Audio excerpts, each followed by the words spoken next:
Hello second years, let's have a look at your Formal Assessment 3 Marx scheme. So this was your first assessment for issues and debates, which I think is a really important thing to bear in mind. Issues and debates is completely different from all the other topics you've ever looked at with me, the structuring that you use and the way that you approach them. So please, the whole time you're doing this, please bear in mind it's the first time that you have ever looked at these type of assessments. So just a little bit of a reminder, as it says on there, exactly as it says on the slide, the best way is to use this video. Well, one of the key things to do is before you mark any question, pause the video and read your answers first before you mark them. So read them carefully that's it, just read them in advance.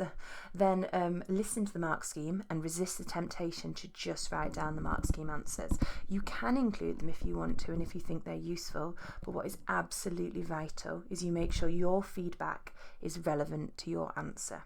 And within all of those, reading beforehand, not just looking at the Marx scheme, making it relevant to your answer, it's really, really important to bear in mind that the examiner reads the wording very carefully. So read the wording of your question carefully.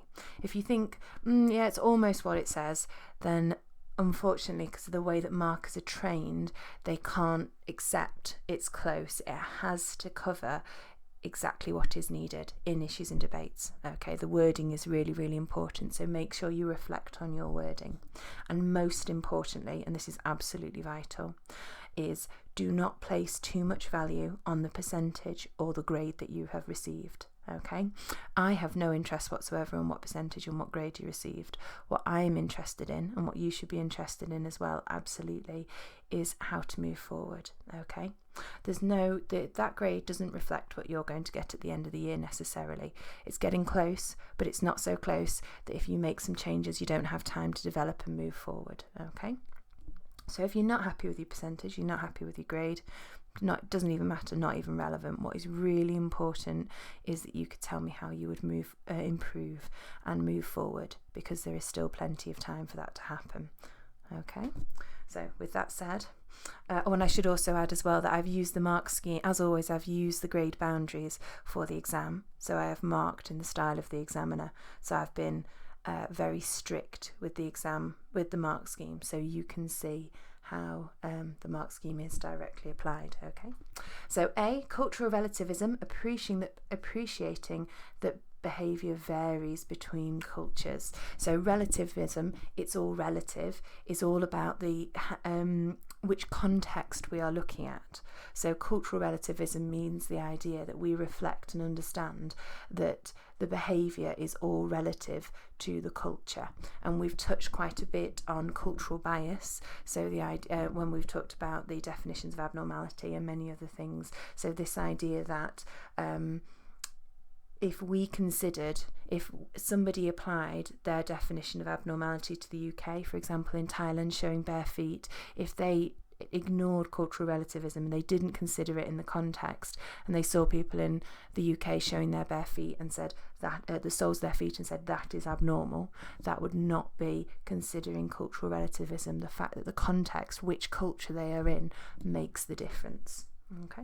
Ethnocentrism, emphasising the importance of the behaviour of one's own culture.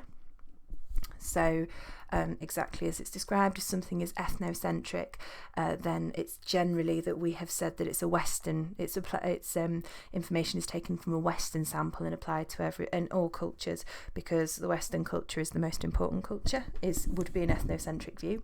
Holism, considering all aspects of experience, including culture. So you know about holism and reductionism, and the fact that holism is considering everything. And then universality, believing that some behaviours are the same for all cultures. For example, the 7 universal facial expressions. Okay. Just a word of warning on the Marx scheme. It says, nobody did this, that's great. If any letter is used more than once, no credit for that letter. So unfortunately, if you were thinking you could write A for all of them and you'd get at least 1 mark, unfortunately, that is not the case. Okay. Explain how the newspaper headline might be an example of beta bias. So the sample was all male, but the newspaper refers to everyone, suggesting that the effect would be the same for both males and females. So the key thing there is mentioning the sample was all male, but the newspaper referred to everybody, suggesting that it would apply to both men and women. If you made any reference to that, you would get 1 mark. The second mark, possible differences between genders are being ignored or minimised. So you would need to use the phrase. So a lot of people got the first point, which is excellent. Perhaps not so many of you thought about use the phrase ignored or minimised, which might be why you didn't get your second point.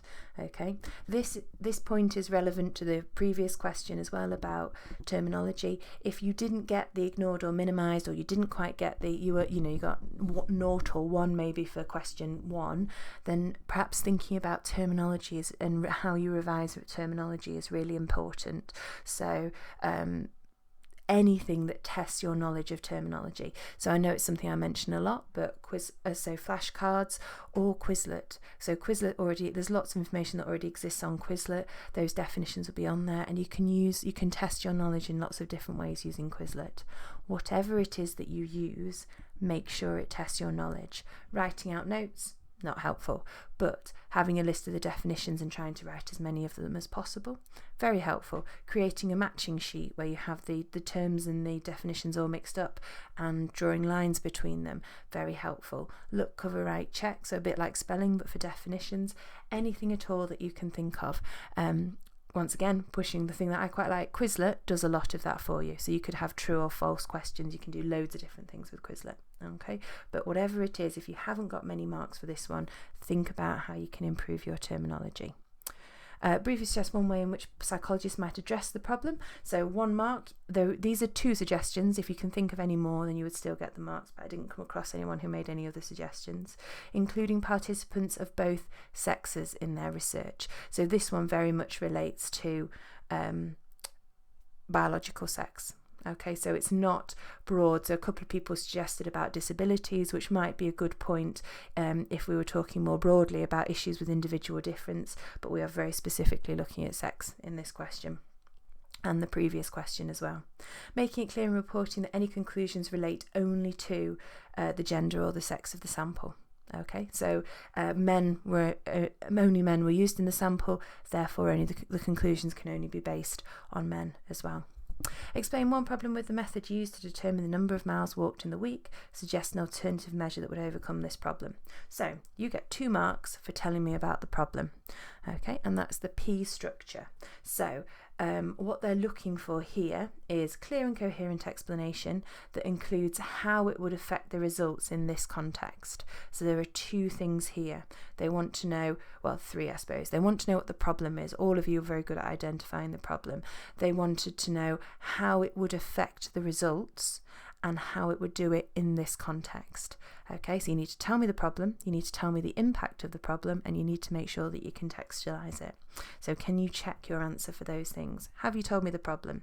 So you could draw a line, highlight it or draw a line around it and put problem. Have you told me the impact? You could draw around it and write impact. And there's a particular thing I'm looking for, which won't surprise you as soon as I tell you, which a couple of you didn't mention, but just remember, keep this term in your head the whole time. And then application, can you highlight it for context as well? Okay. And then, so for example, the problem is that they rely on self-report, and people might lie about the amount they have walked to appear more sporty. So I've told them the problem, self-report, so people might lie, and I've contextualised it, so they might appear more sporty. Lots of you did that, which was really good. What a lot of you didn't do is tell me the problem. This is a problem because it reduces the validity of the research. If you didn't mention validity, you didn't get a mark because you're not telling me about the impact. I might have been generous with a few of you and allowed accuracy, but really it's validity. Other examples which you need to make sure you've put into this context. So might forget to record the amount of miles. So the might to forget to record is the problem, the amount of miles is the contextualising, the impact is validity. Over or underestimation, so guessing how difficult to guess how many miles. So over or underestimation is the problem, the contextualising is how many miles, the impact is it lacks validity. The solution, 1 mark, nice and simple. So any variation of, or if you can think of anything else that you think you can justify, using a pedometer, Fitbit, step counter to accurately record the precise number of miles walked in the week. So if you mentioned anything like that, you get the mark. If you want to be slightly more technological than a pedometer, you can talk about apps as well, which works absolutely fine. If you haven't contextualised, so if you haven't, the maximum you can get for the first 2 marks is 1 mark. So if you've told me the problem, social desirability, you've told me the impact, validity, but you haven't contextualised it to walking or miles or something like that, the maximum you can get is 1 mark. Which of the following statements describe a strongly deterministic view? C and E. People's behaviour always has a cause. Determinism is all about identifying causes in behaviour, and people have no choice about how to act. I would like you to get your issues and debates book out, and I would like you to check every one of your deterministic definitions. They should make reference to determinism is, so you might want to put in about it always has a cause, so we can always identify a cause in determinism. But more importantly, for example, environmental determinism, it is influenced by the environment and people have no choice about the way they behave. So make sure any definition that talks about determinism, make sure you've got the phrase and no choice how to act, on how to act. People are always responsible for their own actions. If you're responsible for your own action, then you've got choice and control, so it's free will. People behave in a random fashion. Well, determinism isn't about random, it's the ability to predict things and identify cause and effect. And people exercise full choice, well, that's just free will, isn't it, over how they behave. So those bottom 3 are not deterministic views. With reference to the item above, explain what is meant by determinism. Refer to 3 types of determinism in your answer. Okay, so one of the biggest problems with this one was people did know the definitions or have a rough idea of the definitions, but what they didn't do was it was the structure that was the problem. So I would like you to go through and I would like you to identify every definition that you've given and every where you've quoted the stimulus. And with this, you should have definition, stimulus, definition, stimulus, definition, stimulus.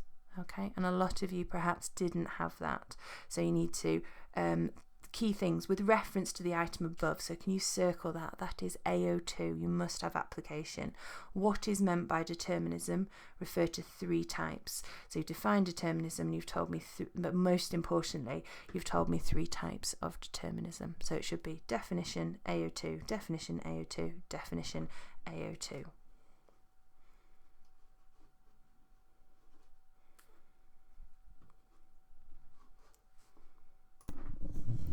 So interestingly enough with this one, it is an old question from the specimen papers. So whilst it asks you to explain what is meant by determinism, what it's actually interested in is the 3 types of determinism. So unfortunately you don't get a mark for determinism. However, in the newer exam questions you might. So 6 marks isn't really enough. They're asking quite a lot for 6 marks. So either it would be more marks or it would be less mark. It would be the same amount of marks and a slightly less crammed full of things to do question. So you can check your own understanding of determinism. So understanding that behaviour is controlled and we do not exercise free will over our behaviour. So if you could take understanding behaviour is controlled, if you've mentioned something about that, influence controlled, out of our control, and then we do not exercise free will. They're the 2 key things you want to mention. I should say once again, if you struggle with the definitions on this question, then again, much like I said in an earlier question, especially if you struggle with question 1, question 2, and now this one, then you want to think about your definitions and how you deal with those, how you revise those. Biological determinism, so behaviour is controlled by aspects of biology without our control. So the key things, behaviour is controlled by biology, tick, without our control, tick, and then you've covered the whole definition. The quote that you would have is depression runs in families. So definition, quote. Environmental determinism, behaviour is controlled by external influences without our control. Serious social problems imply environmental determinism. I did also accept past experiences as well. So if you got a tick for that one, you did, because I think the Marx scheme's too reductive at that point. And psychic determinism, behaviour is controlled by unconscious fears and desires without our control. So experience traumatic events in the past. So again, definition, application. Okay. If you talked about hard determinism, traits and behaviours are entirely out of the individual's control. So you might use the example of depression runs in families. We have no control over it. And soft determinism, traits and behaviours are determined by external or internal forces, but an individual can still exercise some control. People find ways to cope. So predetermined to get depression, but some control over how we deal with it. So again, two things if you struggle with this one. Think about how you revise new definitions. Is that the right way to do it? And also the structure. So the exam technique, which would be definition, application, definition, application, definition, application. And at no point do they ask you to talk about other approaches or anything like that. With reference to the item above, once again, application, identify one influence of nature and one influence of nurture. All of you did this, I'm pretty sure, but make sure that you do it. Make it clear. The influence of nature is this, the influence of nurture is this. 1 mark, nature is indicated by reference to genetic inheritance, runs in families. So if you said nature and you've talked about runs in families, you get a mark. And if you said nurture and you talked about environment or experience, so serious social problems or traumatic events in the past, then you get a mark for that one as well. I should add, just as a reminder, and again you might want to put this in your issues and debates book if you haven't got it, as well as on your notes, if you haven't got it in there as well as on your notes for here. Nature and nurture are both deterministic. Nature and nurture is an entirely separate debate. So the debate in free will and determinism is how much have we got control over our behaviour and how much is our behaviour influenced by factors out of our control. Nature or nurture is completely deterministic. No free will is acknowledged. The question isn't how much control do we have. The question is our behaviour is fully influenced. Is it fully influenced with nature or is it fully influenced with nurture? Okay, so if you make sure, it's a very easy thing to do, but make sure that you are talking about the debates uniquely and separately. What is meant by the nature-nurture debate in psychology? Really awful question, this one, for only 2 marks, because I don't think anyone managed to get that second mark. So you get 2 marks for the possibility that behaviour is governed by nature, so genes, and again you need to make that clear. So nature and biological influences, innate influences such as genes is nature. If you just said behaviour is governed by biology and genes, I might have given you a mark, but really I was perhaps being a bit generous there. I'll let you have it, but just make sure if I've put which is which, make sure you make it clear. And by nurture, so our environmental experiences. For the second mark, you have reference to the debate being about the relative contributions of each of these influences. If that doesn't make sense, don't worry, it will do in a minute. 1 mark for reference to the possibility that behaviour is governed by nature and or by nurture. Okay, or no marks for only talking about one explanation or no relevant content. So the 2 marks, what you would get, psychologists on the nature side of the debate suggest that behaviour is governed by innate biological factors such as genes, and psychologists on the nurture side of the debate suggest that behaviour is influenced by our environment and experiences. Full stop, 1 mark. It is generally accepted nowadays the question is not is it nature or nurture, but how much is it nature and how much is it nurture, and that's what it means by the relative contributions. So the fact that it's not is it nature, is it nurture, it's we acknowledge that nature and nurture work are intertwined interactionalist. The question is more how much is this nature and how much is it nurture. Okay, so for a 2 marker that's a really horrible question, so just bear that in mind for future. Briefly explain the outcome of the study in relation to the nature-nurture debate. So 1 mark for it appears to support the nature side of the debate. And the second mark, now loads of you went into loads and loads of detail, which is really, really good here. However, it was only 2 marks. All you needed to say was because the difference between the concordance rates is large. So it's nothing to do with one one concordance rate being higher than the other concordance rate. It's always the difference between the concordance rates that we look at to tell us which influences which more. Of course, if both concordance rates are high or both concordance rates are low, that does indicate one or the other. However, ultimately, it's the difference between the concordance rates that we're interested in, not whether they're high or whether they're low. Okay. You could also argue that mathematical ability is partly due to nurture, as both of the percentage concordance rates are less than degree of genetic relatedness, which basically means both concordance rates, neither concordance rate is 100%, which is what it should be if it was completely due to biological factors for MZ twins, or 50% if it was completely due to DZ twins. Okay, but the key thing is it's the difference between the concordance rates, not how high or low they are. Although that is an element, but for a 2-marker, not enough. Right, this one stumped everybody. Do not worry, just bear that in mind. So whilst we do a lot of research methods on the really main stuff, what we don't do is a lot of research methods on the little things. So we don't talk about concurrent validity very often, okay? I like anybody who even vaguely attempted this, I was really thrilled by, and I liked the fact that I saw lots of people drawing out tables, which was excellent, and making little notes about, is it nominal, ordinal, or interval? So if you've done that, that's one of your big successes, your big plus points, in my opinion, okay? So you can, even if you didn't get a mark, you can feel very pleased about that.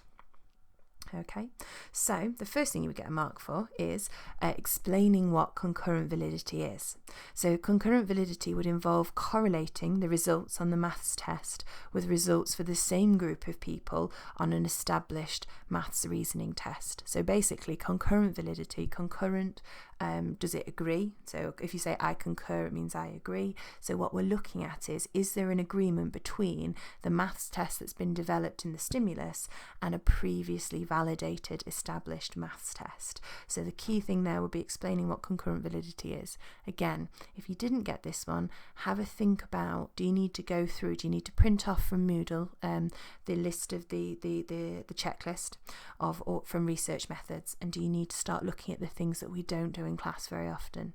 You probably don't need to bother with IV and DV. You've got those, you're all good with those, maybe you're not, who knows, but you're all good with most of those. But things like concurrent validity, features of science, stuff we don't go over very often, that's where you're going to pick up some marks that lots of other students will drop.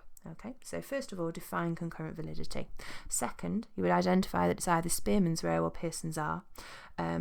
Would be used to correlate the two sets of results, because it's a correlation. That's all you need to say for that one. So this one is slightly different to all the others, the design difference in data. And again, I think this was a specimen paper, so it is slightly unique, but you do need to know about concurrent validity. And if the maths ability test is valid, there should be a significant positive correlation between the two sets of scores at the 0.05 level. So basically, if it's significant, it will be significant at 0.05 level. So that's not, the correlation itself isn't 0.05. You could say it was a plus 0.8, but the significance level is 0.05. Okay, so remember, when you look in the table, you get you've got your calculated value, and then you find the critical value, and you decide what your significance level is going to be. Is it 0.05, which is the standard, or 0.01 if we were being extremely stringent and strict with ourselves? Don't panic if you didn't get that one. Just bear in mind that perhaps it's an opportunity for you to reflect and think, right, I need to look at some of the more difficult research methods. I'm fine with all the research methods we do in class all the time, but the stuff we don't cover as much is really important. Okay. The final slide I'm going to show you is unfortunately probably the slide that you are the most keen and the most interested in. Like I say, for me, it's the slide that has the least meaning. I am much more interested in how many notes you've taken, and how you've reflected on your feedback, and if you could improve. If I said, right, I'm going to make you do this stimulus paper again another time. Okay, so Before you do that though, something even more important, I'd like you to identify something you did well and something that you need to improve on, as always, because we will be, I'll be talking about that in your one-to-one. Okay, so something you did well could be anything. You could be pleased about the way you revised, even if your result wasn't what you wanted. Were you pleased with the new revision technique you used? Did you think it worked well? Did you remember to apply when you should have? Did you get some definitions correct? Did you annotate the question paper? Anything at all that you can think of. And something you need to improve. Is that exam technique? Is that the way revision technique? Anything you can think of. These are the grade boundaries. So they are fairly generous. Okay, and you also need to bear in mind that your issues and debates will be considered amongst the whole of your in context with your whole paper 3, and the whole of your paper 3 will be considered in the context of your paper 1, paper 2 and paper 3. Paper 3 is the hardest. Okay, so please do not beat yourself up too much if you didn't get the result that you wanted specifically for issues and debates. I want you to think about some concrete action that you can take to move forward. Okay, and this is the important thing to note. So I will be talking to each of you on a one-to-one basis to see how you've done, to celebrate your successes, because nobody got 0, so everybody has a success, at least one success, if not more, and to think about how you can move forward.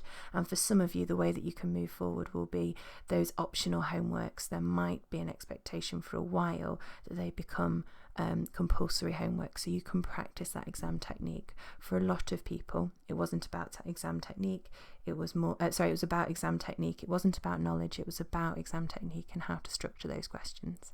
Okay, so well done for surviving your formal assessment 3.